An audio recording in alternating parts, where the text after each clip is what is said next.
가치 있는 것을 이루어 장기적인 기쁨을 얻기 위해서는 단기적인 고통을 이겨내야 한다는 것을 기억하라.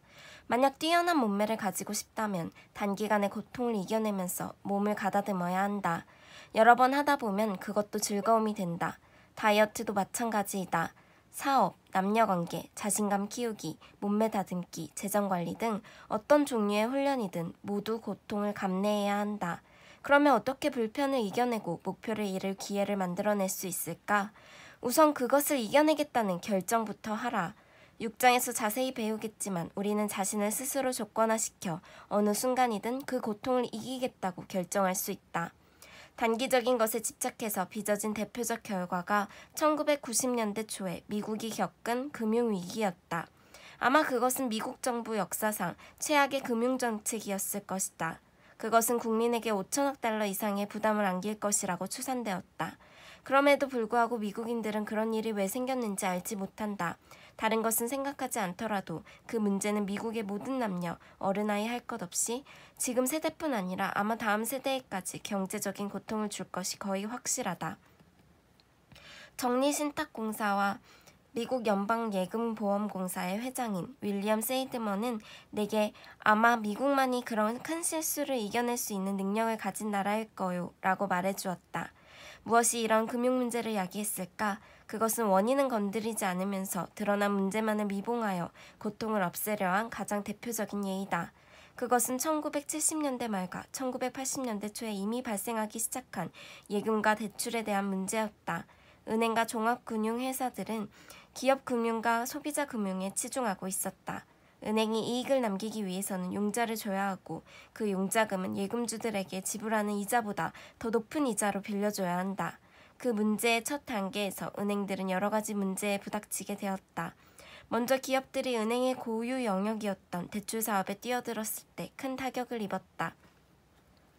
대기업들은 서로에게 돈을 빌려주면서 소위 상업어음이라고 불리는 상품을 개발해 상당한 이자를 절약할 수 있음을 알았다. 이 상품은 대단한 성공을 거두면서 은행들의 수익 중심을 무너뜨렸다.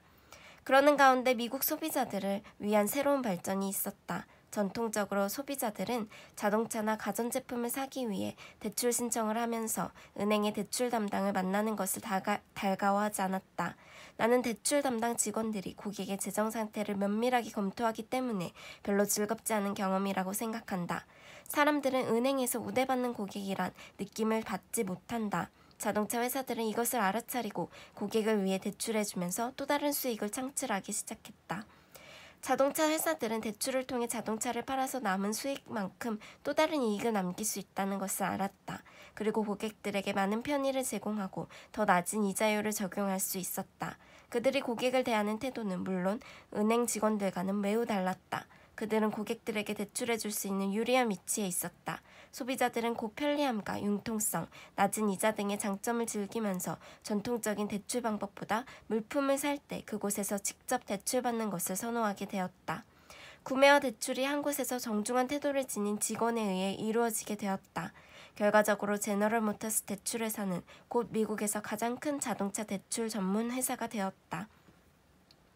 은행 융자의 가장 핵심 사업 가운데 하나는 부동산 시장이었는데 인플레이션으로 인해 이자율이 연 18%까지 치솟게 되었다. 따라서 아무도 그 이자율을 감당할 수 없었다. 누구나 상상할 수 있듯이 부동산 담보대출은 사라지게 되었다. 이즈음 은행들은 기업 고객들을 대량으로 잃었다. 자동차 대출 시장도 잃었고 주택 대출 시장도 잃었다. 게다가 은행들에게 치명타가 된 것은 대출 이자는 훨씬 낮게 약정되어 있는데도 예금자들에게는 높은 이자를 지불해야 했던 것이다. 은행들은 매일 큰 적자를 보고 있었고 생존의 문제가 경각에 달려있어 두 가지 결정을 했다. 첫 번째로 은행들은 대출 자격을 낮추었다. 그렇게 하지 않으면 대출할 손님이 없었기 때문이다. 대출을 해주지 못하면 수익을 낼 수 없고 그것은 분명히 큰 고통이었다. 회수가 확실한 사람들에게 대출해줄 수 있었다면 좋았을 것이다. 그런 사람들에게는 불량 채권 위험이 극히 적기 때문이다. 그러나 만일 그들이 대출을 받고 갚지 않으면 납세자들이 해결해야 할 것이다. 따라서 은행으로서는 고통에 대한 두려움은 조금밖에 없었으므로 자본금을 잠식할 수 있는 위험한 일에 큰 유혹을 느끼게 된 것이다. 이런 은행과 종합금융회사들이 국회에 압력을 가해서 파산하는 것을 막아달라고 요청해 일련의 변화가 일어났다. 대형 은행들은 절실하게 돈이 필요한 다른 나라에 돈을 빌려줄 수 있다는 것을 알았다. 그들은 한 나라에 간단하게 5천만 달러도 더 되는 큰 금액을 빌려줄 수 있다는 걸 알아차렸다. 같은 금액의 돈을 대출해주기 위해 수백만의 고객을 상대할 필요가 없어진 데다 그런 대출로 인해 얻는 수익도 대단한 것이었다. 은행 관리자들과 대출 간부들에게는 대출 실적에 따라 종종 보너스가 주어지곤 했다. 은행들은 더 이상 대출의 질적인 면에 대해서는 관심을 기울이지 않았다. 그들은 브라질 같은 나라가 대출금을 갚을 능력이 있는지 없는지는 별 관심이 없었다. 왜 그랬을까? 만약 이기면 크게 이기고 실패한다고 해도 그 손실은 국민이 떠맡을 것이기 때문이다. 이런 상황에서 은행 사람들에게 고통은 거의 없었다. 외국에 대출할 능력이 없는 소규모 은행들은 미국에 있는 상업개발업자들에게 대출해주는 것이 차선책이라는 것을 알았다. 그들도 기준을 낮추자 개발업자들은 정도적으로 20% 정도의 착수금이 있어야 했던 대신 이제는 돈 한 푼도 없이 대출받을 수 있었다. 개발업자들은 어떤 반응을 보였을까? 그들은 돈 한 푼 없이 다른 사람들의 자금을 이용할 수 있었을 뿐만 아니라 국회에서 상업용 건물에 높은 세금 혜택까지 주자 개발업자들은 정말 손해볼 것이 아무것도 없었다. 그들은 수익성이 있는 시장인지 건물이 제대로 또 적당한 규모로 들어선 것인지도 더 이상 분석할 필요가 없었다. 게다가 개인적으로 엄청난 세금 공제까지 받게 되었다.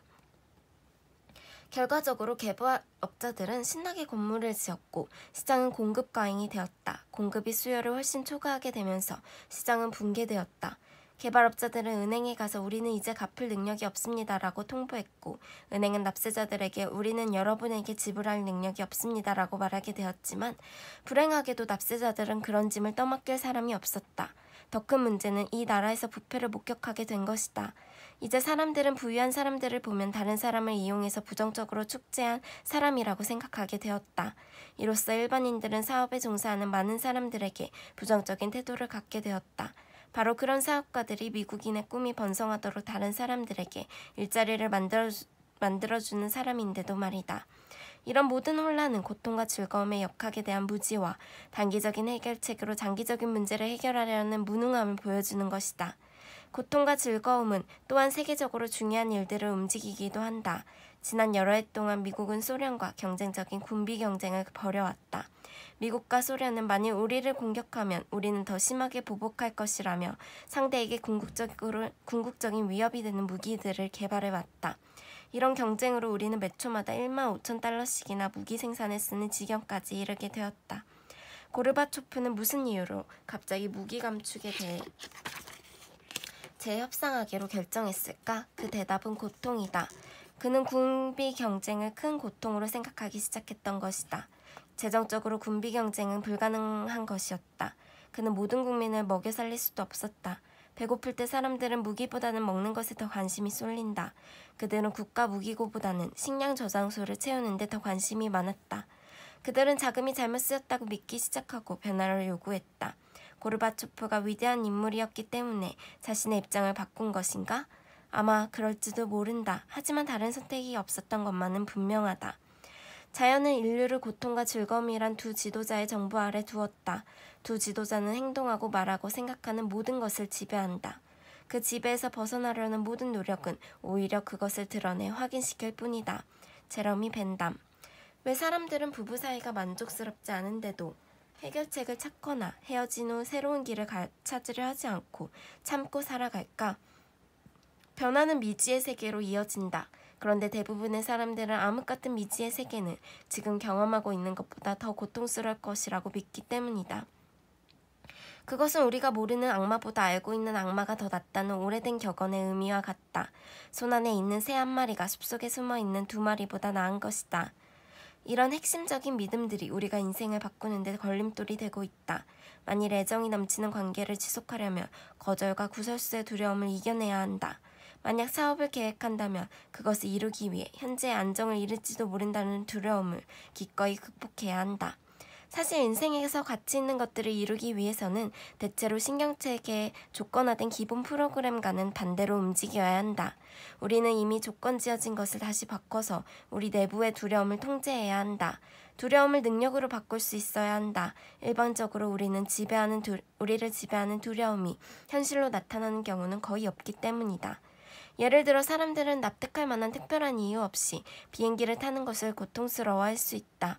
그들은 과거의 고통스러웠던 경험에 대해 반응하거나 미래의 일에 대해 고통스러운 상상을 하고 있는 것이다. 그들은 신문에서 난 비행기 사고에 대해 읽고 나서 비행기 타는 것을 피하려고 하는지도 모른다. 어쩌면 그 두려움이 자신을 지배하도록 놔두고 있는 것이다. 우리는 현재의 삶을 살아야 하고 과거 한때 두려웠던 것 혹은 앞날에 생길지 모르는 두려움이 아닌 실제의 것에 반응해야 한다. 우리는 진짜 고통을 피하려는 것이 아니라 고통스러울 것이라는 믿음을 피하려고 한다는 사실을 명심해야 한다.